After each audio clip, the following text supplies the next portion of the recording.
ये कहानी है जादुई सोने के गाय की। सोनपुर गांव में उमंग नाम का आदमी अपनी पत्नी कलावती के साथ रहता था। वो बहुत ही गरीब था। जंगल की लकड़ी काटकर उसको बेचकर वो अपना पेट भरा करता था। उसकी पत्नी कलावती बहुत बीमार थी। एक दिन उमंग कलावती से बोला, कलावती, मैं जंगल लकड़ियाँ लेने जा रहा हूँ। तुम खाना खा लेना और दवाई लेकर सो जाना। अच्छा जी, आप भी अपना ध्यान रखना और जल्दी आना। उमंग जंगल में जाकर लकड़ियां काटने लगता है। तभी देखता है अरे ये क्या, एक छोटा सा बछड़ा गड्ढे में गिर गया है। अगर मैं इस बछड़े को निकालने में समय लगाऊंगा तो ज्यादा लकड़ियाँ नहीं काट पाऊंगा। पर ये गाय तो इतना चिल्ला रही है। नहीं, मैं अब इसको इस हाल में नहीं देख सकता। मुझे इसे बाहर निकलना ही होगा। फिर उमंग गाय के बछड़े को गड्ढे से बाहर निकालता है। इन सब में उसका बहुत समय निकल जाता है और वो बस थोड़ी सी ही लकड़ियां काट पाता है। आज तो थोड़ी सी ही लकड़ियाँ कटी है। पता नहीं कैसे गुजारा होगा। उमंग लकड़ियां लेकर घर पहुंचा। आज थोड़ी ही लकड़ियाँ लाए आप। अरे, हुआ ऐसा कि गाय का बछड़ा गड्ढे में गिर गया था। उसको गड्ढे से निकालते निकालते बहुत समय लग गया। हे भगवान, क्या तेरा हम पे ध्यान नहीं है? हमारी कब बरकत होगी? हम कब 2 वक्त की रोटी चैन से खा पाएंगे? तभी गाय की आवाज आती है और दोनों बाहर जाकर देखते हैं। हे भगवान, हमारे खाने का तो ठिकाना नहीं है और तुम इस गाय को और उसके बच्चे को घर ले आए। लगता है ये गाय और उसका बछड़ा मेरे पीछे पीछे आ गए हैं। मैंने बताया ना, मैंने इनकी मदद की थी, इसलिए मेरे साथ आ गई है। मैं इनको नहीं लेके आया। कोई नहीं, अब आ ही गए हैं तो रख लेते हैं। जितना होगा उतना दे देंगे खाने को। मेरे बीमारी के चलते पहले ही सब जमीन जायदाद जमींदार के पास गिरवी रखा है। ये घर बचा है, इसका भी कुछ पता नहीं कब चला जाएगा। कैसे हम इस गाय और उसके बछड़े को पालेंगे? कल का देखा जाएगा कलावती। कल का क्यों सोचती हो? जो होगा देखा जाएगा। ऊपर वाले पे भरोसा रखो। ऊपर वाला सब ठीक कर देगा। मैं देखता हूँ, कुछ इनके लिए खाने की व्यवस्था करता हूँ। थोड़ा बहुत खाना घर में बचा था। दोनों वही खाना खा लेते हैं और गाय और उसके बच्चे को कुछ चारा डाल देते हैं। अगले दिन सुबह कलावती उमंग से कहती है, ए जी, गाय का बछड़ा है ना, तो वो दूध देती होगी। जाओ, जाके थोड़ा दूध निकल लो, हमारा भी काम हो जाएगा। हाँ, अच्छा ठीक है। उमंग गाय का दूध निकालता है और देखता है कि दूध तो पीला है।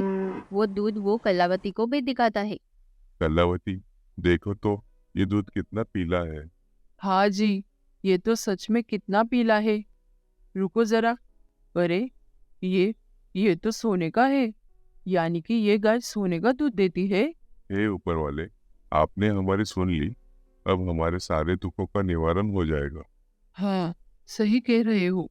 हाँ, अब तुम्हारे बीमारी का भी इलाज हो जाएगा और तुम ठीक हो जाओगी कलावती।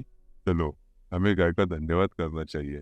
फिर वो दोनों गाय के पास चले जाते हैं और गाय से कहते हैं, हे गोमाता, आपके दूध से जो सोना निकला है उससे हमारी बहुत मदद होगी।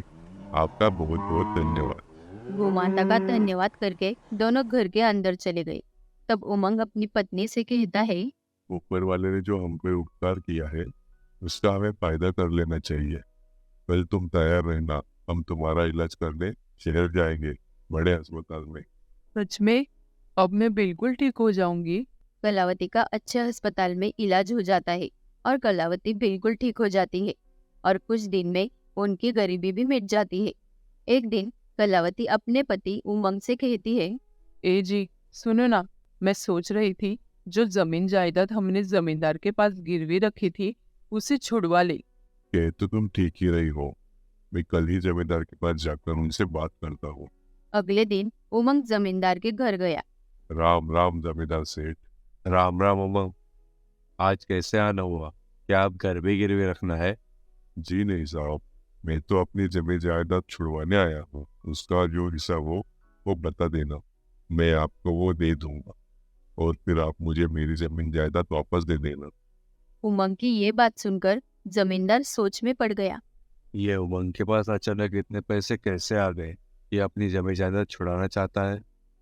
पता लगाना पड़ेगा। क्या हुआ सेठ?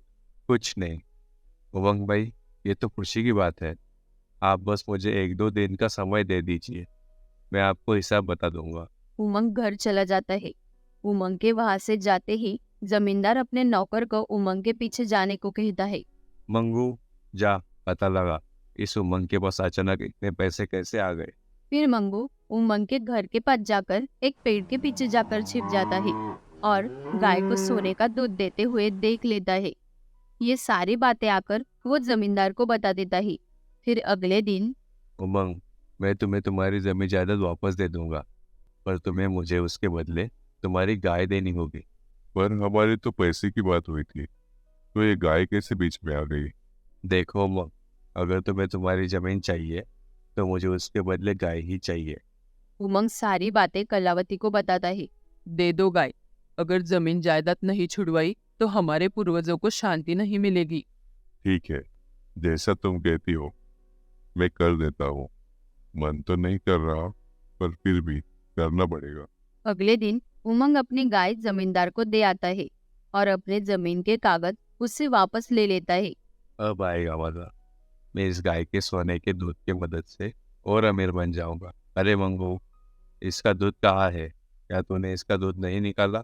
मालिक, मैंने बहुत कोशिश की, पर इसका तो दूध ही नहीं निकल रहा। अरे बेवकूफ, तूने इसे खाना भी खिलाया था कि नहीं? और खिला उसे। फिर गाय को बहुत सारा खाना खिलाते हैं, पर गाय दूध देने के बजाय बीमार पड़ जाती है। मंगू, क्या तेरी आंखें खराब हो गई है? मुझे तुम पे भरोसा ही नहीं करना चाहिए था। क्या गाय भी कभी सोने का दूध देती है? जाओ, जाके उमंग को लेके आओ। उमंग, तुमने ये ठीक नहीं किया। तुमने मुझे बीमार गाय दी है। मुझे तुम्हारी गाय नहीं चाहिए। मुझे मेरे पैसे दे दो, वरना मैं तुम्हें जेल भेज दूंगा। अरे नहीं नहीं सेठ जी, मैं गाय को ले जाता हूँ और आपके पैसे दे देता हूँ। गाय उमंग के पास वापस आ जाती है और उमंग के पास आते ही गाय ठीक हो जाती है। हे गौ माता, मुझे जमींदार को बहुत सारे पैसे देने हैं, मेरी मदद करो। इतना कहते ही गाय बहुत सारा सोने का दूध दे देती है। उस सोने के दूध से उमंग जमींदार को पैसे दे देता है और अपनी जमीन वापस पा लेता है। उस दिन बाद उमंग और कलावती का जीवन सोने की गाय के वजह से खुशियों से भर गया।